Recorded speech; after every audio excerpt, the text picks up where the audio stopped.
21-17. He's DJ Ringenberg. I'm Sean Bass. Thanks for being with us on this this holiday Sunday.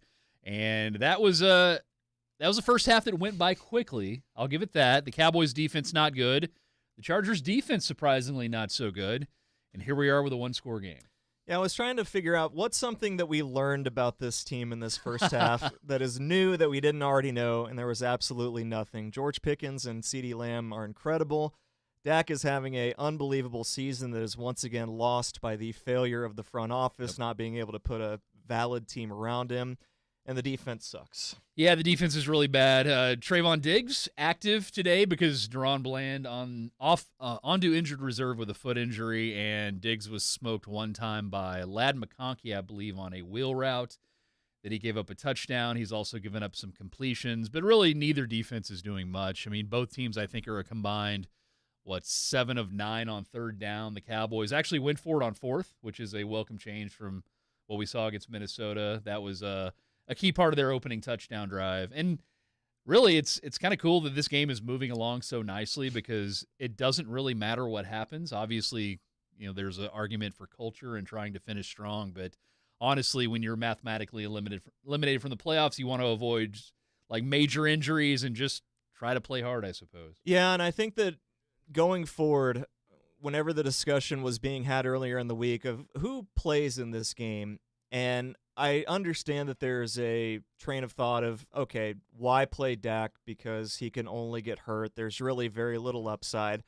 That's fundamentally, I agree with you, but that's just not the way these guys operate. No. That's just, you never see that, especially with a guy with such a important leadership role on this team. We've been talking for how many weeks how the defense has absolutely no leadership. We've been watching Hard Knocks, and you see Dak is so over the top, the one guy that everybody can look to as the constant. And as long as he's out there, then we feel like we have a chance. You don't sit him down in those situations. Quinnen Williams dealing with the head injury from last week. I'm glad he's not playing. He's about the only guy on the defense that has nothing to prove.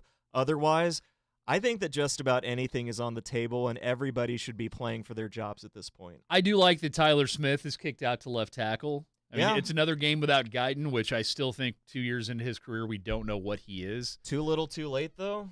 Probably, but you've got TJ Bassett left guard, and really, if you move on from Terrence Steele, maybe Tyler Guyton is eventually your right tackle, or if you keep Steele, maybe even Tyler Smith is a better option. So maybe that's something to maybe latch onto in these last few games just to see as we move forward.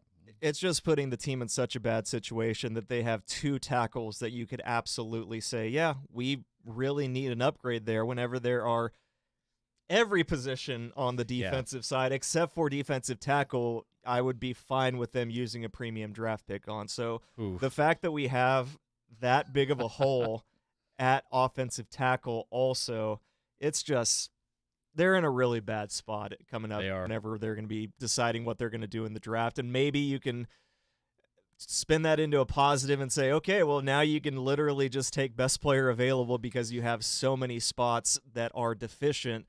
But this late in Dak's career, whenever he's still playing this well, you don't know when that cliff is coming or when that one significant injury is coming. And it's just they're playing a very dangerous game the way that they have tried to go cheap at so many different spots, and it just has not worked at all this year. Yeah, it's something we touched on a little bit in the pregame show, which I'm sure we will, going forward. But, yeah, you're right. I think you said it pretty close to the top. They're wasting another really good Dak year. I mean, last year, injuries cost half of his season. Just to watch the way he's operating against a very good Chargers defense. I mean, at every level, the Chargers are good. And Dak and company are very aggressive with the passing game. Javonte Williams has been effective with nearly 5 a carry. But it feels like they're going to have to score and maybe score a touchdown on every possession moving forward because the 3 Chargers possessions have all resulted in touchdowns. And maybe it's just bias or whatever. It feels like the Cowboys have not been a great second-half team. No, but at least they're at home, which they're better offensively at home. Matt Eberflus up in the booth. Game changer. I haven't seen anything. Game changer. Seen nothing different about this defense. I think it's more of a symbolic message to him and maybe the fan base that, we're doing this to see if anything improves, and it probably won't. So there's a good chance that Matt Eberflus is not going to be here next year. I think the last few weeks has really pounded that home. And, you're looking at a fourth different coordinator in 4 different years. But that's a larger topic conversation for down the road.